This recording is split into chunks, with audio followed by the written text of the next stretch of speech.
I was just closing the store. I managed the store here, and I was just closing for the evening, and I let my last customers out for the evening. They came running back into the store, and they were yelling, "Something's above your work, something's above your work." And I thought, well, maybe somebody climbed down the roof and was messing around on the roof. And when I came outside, they were pointing above, my work, and there was a UFO must have been about 40 foot in diameter. Big red blinking object just right above the building.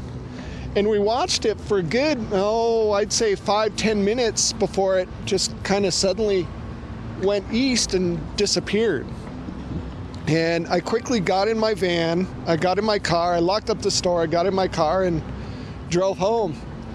And as I was driving home, I see this blinking object coming back toward me, and I got scared, so I hit the gas and I was speeding home. I think one of the most scariest things was when the UFO followed him from work, and he noticed it going above his car. And I saw this object hovering above where my apartment complex was, and it was, plain as day. Ran upstairs, got my friend and my sister. We came back out and got my video camera and took a little bit of video of it. And then that night, I was abducted. En las diferentes ocasiones que Stan identifica haber sido secuestrado por seres de otros mundos, a veces aparece sin ropa, a veces con ropa de otras personas, a veces aparece con marcas en su cuerpo. Es verdaderamente un enigma, incluso para el mismo Romanek. He had a fractured rib that we couldn't understand what happened to him. He learned later what happened. He was urinating blood, had a bloody nose. So, it was obvious something had happened. And he had a lump in his hip, which we hadn't noticed before that. So we took pictures of all those things. The lump in the hip ended up being an implant that was, taken out, a year and a half later.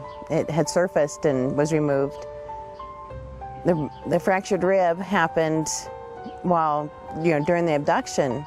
They didn't mean to hurt him, obviously, but he was scared. He was trying to get away, and so it happened accidentally, and they did try to fix it so that he could breathe, and I don't know. It's just a lot of terrifying things happened. It was almost like he was restrained with the hair being away from his. He must have been moving or something, being restrained. That's the only thing I can think of that would make it on his ankles and his wrists. And the wounds on his wrists and that, they also healed very quickly. That was very unusual. Stan's the only one that had anything happen. And where the implant had moved from his chest to his rib, it was like this raw area where it's like scoop marks had been taken out of the side of him, and the implant was gone. You couldn't feel the knot of it anymore. So that was our last abduction. They took me against my will. My first experience was almost polite, though. It wasn't, and I've had other experiences that were absolutely terrifying. Una mañana despertó con 5 marcas en su pierna, en la misma que ese día operarían para que Stan no quedara con una lesión permanente. It happens to me everywhere. Our house really has all kinds of paranormal activity. You'll see flashes of light. Sometimes furniture will move on its own. The water turns on by itself. You can watch the handle go on. There'll be, like the shower sometimes goes on. All kinds of crazy stuff. I've taken paranormal investigation groups to his home who have done it for many, many years, some of them up to 30 years. They bring their equipment, electromagnetic field readers, certainly a great number of video cameras, tape recorders, the Geiger counters and other equipment, dozens of pieces of equipment. And in every instance, the things we're able to capture, document, is phenomenal. We can have conversations with whatever they are, we're not sure. You can ask a question of them, you can't hear it, but you can play it back on your tape recorder and you can hear their voice. They will levitate or throw things around the room while you're there. While I'm there, on more than one occasion, the water faucet just turns on by itself and turns off by itself. This has happened in front of many people. So they came and installed surveillance cameras throughout the house, and the stuff we captured are amazing. These balls, fist-sized balls of red light. You know, some of the debunkers and some of the skeptics will say, oh, it's a laser pointer, except for the fact that it's three-dimensional, and you can see that it's three-dimensional and it has a tail usually. En el exterior de su casa también se presentan extraños fenómenos, incomprensibles para Stan y sus amigos. One of the days we went outside, everything was fine. 5 minutes later, heard another noise, and all the lawn furniture was missing. We couldn't find it anywhere. And we looked and looked, and finally somebody looked on the roof, and we had all our lawn chairs on the roof. Chairs on roofs, you know, that would, you know, the chairs that you'd walk outside, the chairs would all be out in the garden, or, you know, outside on the lawn. And the next thing you know, they're up on the roof. También extrañas sombras al exterior y al interior de su casa, en las escaleras, en el sillón y frente a su gato.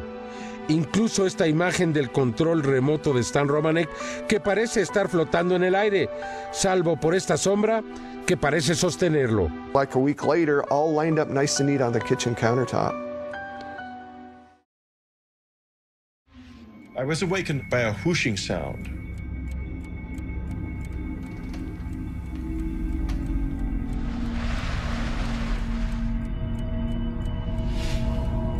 And I heard it. I sat up.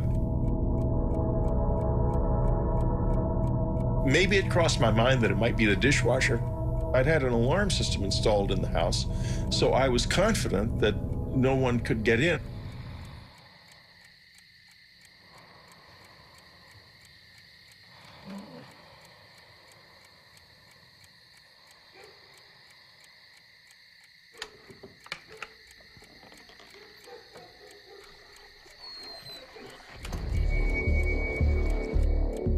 As I woke up, I became immediately aware of a presence.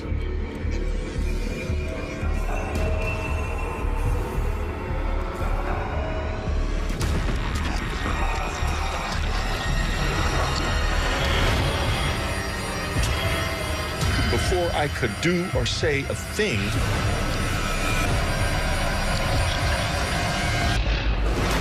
I was gone, I was blacked out. After the blackout, something happened to my body. I didn't feel anything. I could feel my core being, my inner self, but there was nothing happening on the surface. I was like paralyzed and I had lost sensation. Then I remember a feeling like going up in a fast elevator. And I saw the trees whipping past beside me. It happened so fast, I didn't get a chance to gather myself together. Then I blacked out again. That's how it started. I found myself waking up. I couldn't move. And these figures began to dart around, and I wasn't quite sure what was going on. Then I began to see these faces. Big, long, narrow faces with big black eyes, but they were short. It opened the box, and there was a long, like, needle thing in the box. They said that they were going to put this into my head, and it scared me to death. It was devastating. After they inserted the needle into my head, then the really unpleasant part physically began.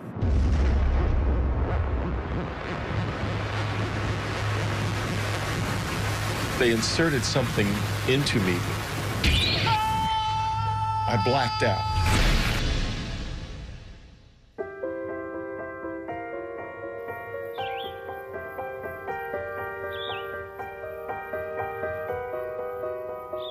I woke up in the morning confused. I felt like I'd been in a fight or something.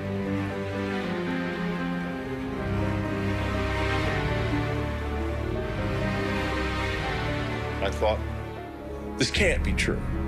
This is absolutely ridiculous. But it was so vivid. By the time I went to the doctor, I had reconstructed the experience enough to tell him the sequence of events. And he laughed and he said, Whitley, you're telling me you were taken aboard a flying saucer by little men. I thought, my God, I am telling him that. What in the hell could that mean? And he examined me and he said, to be honest with you, Whitley, it looks as if you've been raped. Under hypnosis, I saw one of these alien figures standing in my bedroom. It touched my head with a wand that had an electric fizzle to it. And it flashed terrifying visions. The first one I remember is a vision of my son. Something is happening to him. And I had the impression he was dying or being kidnapped or something at the time, and it was very frightening. The second vision was a vision of my father dying. He died previously of a heart attack. He was already dead. And the sense of sadness I felt was profound. I loved him deeply. There was a third vision involved, an apocalyptic vision, the end of the world and of everything being destroyed, either in a nuclear war or a natural catastrophe of some kind that looked like a war. I remember the sense of despair and helplessness that it brought me.